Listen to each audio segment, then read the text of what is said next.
This is a quick video for those of you that have been on a healing journey for a long time and are still finding yourselves repeating old patterns or being in old cycles or making mistakes that you thought you would have made again.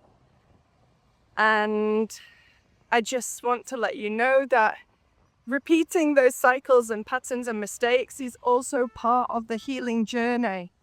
So allowing ourselves to revisit those situations, but this time with new capacity and new perspective and more compassion for ourselves. And that is where the healing really comes into play. It's not always about the fact that we have made mistakes that we wish that we hadn't, and what does that mean because we're still repeating these things or we're doing things that are undesirable that we don't want to do. It's also about how we hold ourselves once that's happened, how we treat ourselves, the way that we talk to ourselves in and after those moments. So how we move forward from those moments and what's different about that. And that's where we can really measure and see the healing taking place.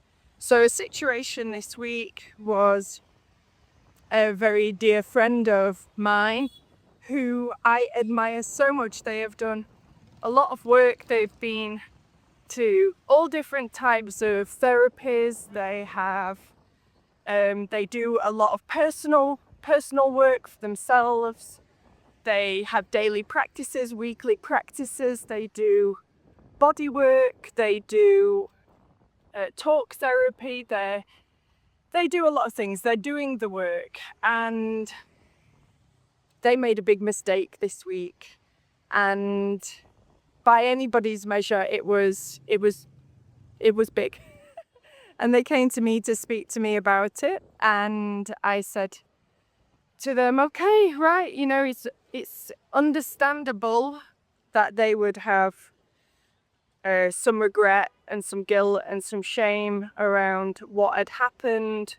And this is where the work really comes into play, because just because we go on we consider ourselves people that are doing the work and are trying to heal from the things that have happened to us and how those things have created this, these emotions and these sensations in our body. And we do a lot of work around unraveling that. It doesn't mean that we're never going to make mistakes again. Of course we are. And I think sometimes people hold others and hold themselves to this expectation that, well, if you're doing the work, then you should be better. You should be better than that. Then you should, you're not allowed to make any mistakes, because otherwise, what's the point in doing all of this in the first place? And the thing is that, of course, that friend of mine was going to make a mistake, and of course he will make many more mistakes in his life moving forward. Of course, making mistakes, they don't look like everybody else's, or sometimes they do, but I am not out of repeating old patterns and cycles myself. I catch myself even this week being like, oh, this situation that I'm facing right now feels really familiar, and not in a good way. And okay, my self-awareness is there. That's what's important. I have the self-awareness to identify I could potentially be repeating an old pattern and cycle here. So what am I going to do differently? Or am I just going to let myself repeat the same old mistakes all over again? And then see how I deal with it differently after that. Who knows? Jury's out. But yeah, they are. I invited my friend not to run away from the feeling of shame, the feeling of guilt or regret, because those emotions are also there to serve a purpose. They are teaching us that we are out of alignment, that something has happened that is either, we've broken trust with ourselves or with somebody else, and or that we need to take back our power, or that we've done something that is not congruent to who we want to be. And so those emotions they're not to just be cast aside. They're not just to be ignored. They're also to be held and to be explored with compassion. And this is what I spoke to my friend about, is that, feeling those emotions, but jumping to shame. Shame has a way of negating regret and guilt. And shame has a way of making it about us and not about the behavior. So we are bad, not the thing that we did was bad or unpleasant or undesirable. And so when we do that, we don't actually focus on doing the work, because we just focus on how bad of a person we are for doing the thing in the first place. So the work around this is to be able to explore and be with those unpleasant emotions as much as one has the capacity to do so, whilst holding ourselves, holding our heart, holding ourselves with kindness and compassion. And it's getting very windy. It's getting very windy. I'm on my morning walk, with kindness and compassion.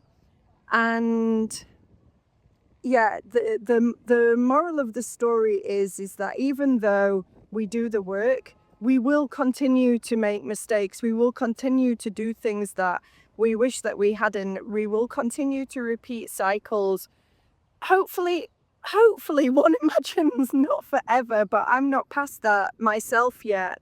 And even if you are someone that has been doing this work for a really long time and haven't had a mistake in a long time, it doesn't mean that it won't come, but it is about the work really comes down to how you treat yourself in those moments, and then how you move forward from that.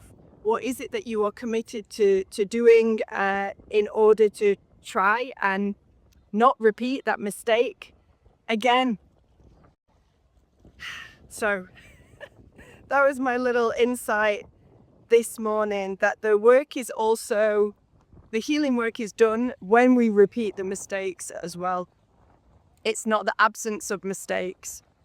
So I hope that this message has been supportive for some of you out there.